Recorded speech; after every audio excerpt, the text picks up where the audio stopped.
প্রিয় দর্শক, আসসালামু আলাইকুম। আপনারা দেখছেন ইউটিউব চ্যানেল খবর টিভি। যেখান থেকে চ্যানেলটি দেখছেন প্রত্যেককে শুভেচ্ছা, অভিনন্দন। প্রিয় দর্শক, চ্যানেলে যারা নতুন, চ্যানেলটি সাবস্ক্রাইব করে চ্যানেলের পাশের বেল বাটনটি চেপে দিয়ে পাশে থাকুন, যাতে করে প্রতিনিয়ত আপডেট সব খবরগুলো আপনারা পেতে পারেন। এছাড়া ইতিমধ্যেই যারা চ্যানেলটি সাবস্ক্রাইব করে ফেলেছেন তাদেরকে অসংখ্য ধন্যবাদ।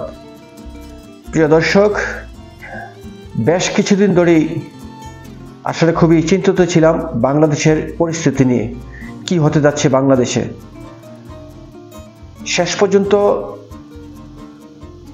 ইসকন আর আমাদের আইনজীবীদের মধ্যে সংঘর্ষ হয়েছে, এতে আমাদের একজন আইনজীবী নিহত হয়েছেন। আমরা যতটুকু জানতে পেরেছি, ওই আইনজীবীকে ইসকনের জঙ্গিরা কুপিয়ে হত্যা করেছে।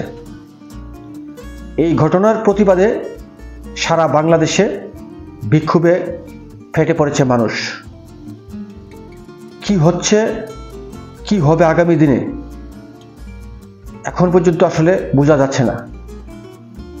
আল্লাহর কাছে দোয়া করি, আল্লাহ যেন এমন কোনো সংঘাত সৃষ্টি না করে যাতে হিন্দু মুসলমানের মধ্যে একটি দাঙ্গা সৃষ্টি বেঁধে যায়। যদি দাঙ্গা হয় তাহলে কিন্তু বাংলাদেশের পরিণতি খুবই খারাপের দিকে যাবে। তো প্রিয় দর্শক, প্রথম আলোর অনলাইন ভার্সনে যেই রিপোর্টটি ছাপা হয়েছে সেটি আমি আপনাদেরকে পড়ে শোনাচ্ছি। চট্টগ্রামে সহকারী সরকারি কৌশলী এপিপি সাইফুল ইসলাম নিহতের ঘটনায় নগরে বিক্ষোভ করেছেন আইনজীবী ও শিক্ষার্থীরা। একই সময়ে জেলার বিভিন্ন এলাকায় নোয়াখালী এবং ফেনীতেও বিক্ষোভ মিছিল সমাবেশ হয়েছে। আজ মঙ্গলবার বিকেল থেকে এসব কর্মসূচি পালন হচ্ছে। এর আগে বিকালে আইনশৃঙ্খলা রক্ষাকারী বাহিনী ও আইনজীবীদের সঙ্গে বাংলাদেশ সমিতির সনাতন জাগরণ জোটের মুখপাত্র চিন্ময় কৃষ্ণ দাস ব্রহ্মচারী অনুসারীদের সংঘর্ষ হয়। এ সময় সাইফুল ইসলাম নিহত হন। তিনি সহকারী সরকারি কৌশলী এপিপি ছিলেন। তার বাড়ি লোহাগাড়ার চুন্তি এলাকায়। তাকে কুপিয়ে হত্যা করা হয়েছে বলে জানিয়েছেন চট্টগ্রাম আইনজীবী সমিতির সভাপতি নাজিম উদ্দিন চৌধুরী। এই ঘটনার পর থেকে চট্টগ্রাম আদালত এলাকায় বিক্ষোভ শুরু করেছে আইনজীবীরা। আইনজীবী ভবনের সামনে, সোনালী ব্যাংকের সামনে, লয়েন্স রোডের হকার্স মার্কেটের সামনে এবং আদালত সড়কের বাংলাদেশ ব্যাংকের সামনে খণ্ডে খণ্ডে বিভক্ত হয়ে অবস্থান নেন আইনজীবীরা। এ সময় তারা বিচারের দাবিতে বিভিন্ন স্লোগান দেন। একই সময় শিক্ষার্থীরা অবস্থান নেন নিউ মার্কেট চত্বরে। রাত 8টার দিকে তারা সেখান থেকে সরে যান।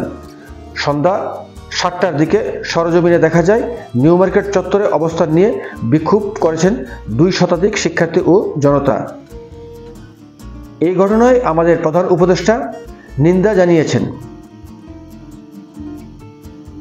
তিনি বলছেন, চট্টগ্রামে এক আইনজীবীকে হত্যার নিন্দা জানিয়েছেন প্রধান উপদেষ্টা ডক্টর মোহাম্মদ ইউনূস। তিনি এ হত্যাকাণ্ডের তদন্ত এবং যথাযথ আইনি প্রক্রিয়া গ্রহণের নির্দেশও দিয়েছেন। প্রধান উপদেষ্টা দেশবাসীকে ধৈর্য ধারণ এবং কোনো ধরনের অনাকাঙ্ক্ষিত কর্মকাণ্ডে অংশগ্রহণ থেকে বিরত থাকার আহ্বানও জানিয়েছেন। তিনি চট্টগ্রামের সব ঝুঁকিপূর্ণ এলাকাসহ বন্দর নগরীতে নিরাপত্তা জোরদার করতে আইনশৃঙ্খলা রক্ষাকারী বাহিনীকে নির্দেশ দিয়েছেন। অন্তর্বর্তী সরকার যে কোনো মূল্যে বাংলাদেশে সাম্প্রদায়িক সম্প্রীতি বজায় রাখতে প্রতিশ্রুতিবদ্ধ বলে উল্লেখ করেন প্রধান উপদেষ্টা। মঙ্গলবার চট্টগ্রাম আইন শৃঙ্খলা রক্ষাকারী বাহিনী ও আইনজীবীদের সঙ্গে বাংলাদেশ সমিতির সনাতন জাগরণ জোটের মুখপাত্র চিন্ময় কৃষ্ণ দাস ব্রহ্মচারী অনুসারীদের সংঘর্ষের সময় এক আইনজীবী নিহত হন। তিনি আইনজীবীর নাম সাইফুল ইসলাম ওরফে আলিফ 35। তিনি সহকারী সরকারি কৌশলী এপিপি হিসাবে কর্মরত ছিলেন। একমাত্র আল্লাহই জানে বাংলাদেশের কপালে কি আছে, বাংলাদেশের ভাগ্যে কি আছে। এদিকে সেই ব্রহ্মচারীকে গ্রেফতারের কারণে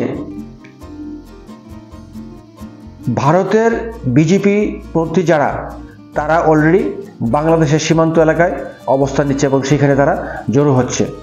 এবং তারা সেই মানে চেন্নাই ব্রহ্মচারীকে তারা মানে ছাড়িয়ে নেবে। কি হতে যাচ্ছে আগামী দিনে একমাত্র আল্লাহ জানে। প্রিয় দর্শক, ভিডিওটা এখানে শেষ করছি। আল্লাহ হাফেজ।